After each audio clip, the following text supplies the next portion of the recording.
بسم اللہ الرحمن الرحیم۔ قدیم یونانی سائنسدان جب سورج کو حرکت کرتا ہوا دیکھتے تھے تو وہ یہ کہتے تھے کہ سورج زمین کے گرد گھومتا رہتا ہے، بلکہ یونان سے پہلے بھی ساری دنیا کے لوگوں کا خیال تھا کہ ہر چیز چاند، سورج وغیرہ زمین کے گرد گھومتی رہتی ہے۔ اس نظریہ کو جیو سینٹرک ماڈل کہا جاتا تھا۔ یونان کے بعد پٹولمی نامی سائنسدان نے یہ نظریہ پیش کیا کہ زمین اس ساری کائنات کے درمیان میں ہے اور یہ ساری کائنات زمین کے گرد گھومتی رہتی ہے۔ پٹولمی کا یہ نظریہ ہزاروں سال تک دنیا بھر میں راج کرتا رہا۔ پھر جب 610 عیسوی میں مسلمانوں کا دور آیا تو مسلمانوں نے یونانی علم کو عربی میں ترجمہ کیا اور اس پر ریسرچ شروع کر دی۔ ریسرچ کے دوران جب مسلم سائنسدان پٹولمی کے اس نظریہ پر پہنچے کہ ساری کائنات زمین کے گرد گھومتی ہے تو مسلمان 700 سال تک اس پر ریسرچ کرتے رہے،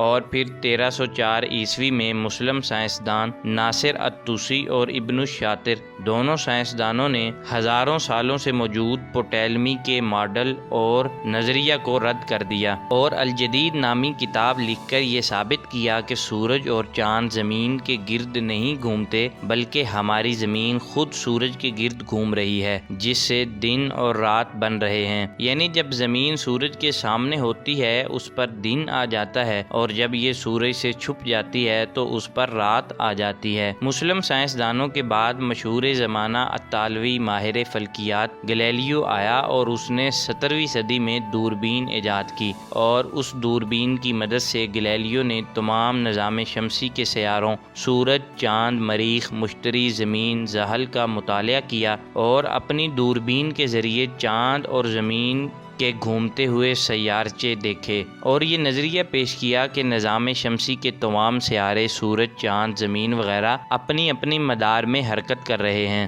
یہی وہ نظریہ تھا جو سب سے پہلے مسلم سائنسدان ابن الشاطر نے الجدید میں پیش کیا تھا، لیکن آج دنیا اس نظریے کو گلیلیو کی طرف منسوب کرتی ہے، جو کہ بہت بڑی علمی خیانت ہے۔ دوستو، قرآن مجید کی سورہ یاسین سورت نمبر 36 کی آیت نمبر 38 اور 39 میں ارشاد خداوندی ہے: اعوذ باللہ من الشیطان الرجیم، بسم اللہ الرحمن الرحیم، والشمس تجری لمستقر لها ذلک تقدیر العزیز العلیم، والقمر قدرناہ منازل حتی عاد کالعرجون القدیم۔ ترجمہ: اور سورج اپنے مدار پر چلتا رہتا ہے، یہ اللہ غالب اور دانا کا مقرر کردہ نظام ہے، اور چاند کے لیے بھی ہم نے منزلیں مقرر کر رکھی ہیں، یہاں تک کہ وہ کم ہوتے ہوتے کھجور کی پرانی بوسیدہ شاخ کی طرح ہو جاتا ہے۔ جدید سائنس بتاتی ہے کہ سورج اپنے مدار میں 20 کلومیٹر فی سیکنڈ کی رفتار سے گھوم رہا ہے، اور ہماری زمین بھی 29.78 کلومیٹر فی سیکنڈ کی رفتار سے گھوم رہی ہے، جس سے دن اور رات بن رہے ہیں، اور زمین سورج کے گرد 12,000 میل فی گھنٹہ کے رفتار سے گھوم رہی ہے، جس سے گرمی، سردی، بہار، خزاں جیسے موسم تبدیل ہوتے رہتے ہیں۔ اب رہا یہ سوال کہ زمین اگر گھوم رہی ہے تو ہم زمین سے گرتے کیوں نہیں ہیں، یا ہمیں محسوس کیوں نہیں ہو رہا کہ زمین گھوم رہی ہے؟ اس سوال کا جواب انشاءاللہ ہم اگلی ویڈیو میں پیش کریں گے۔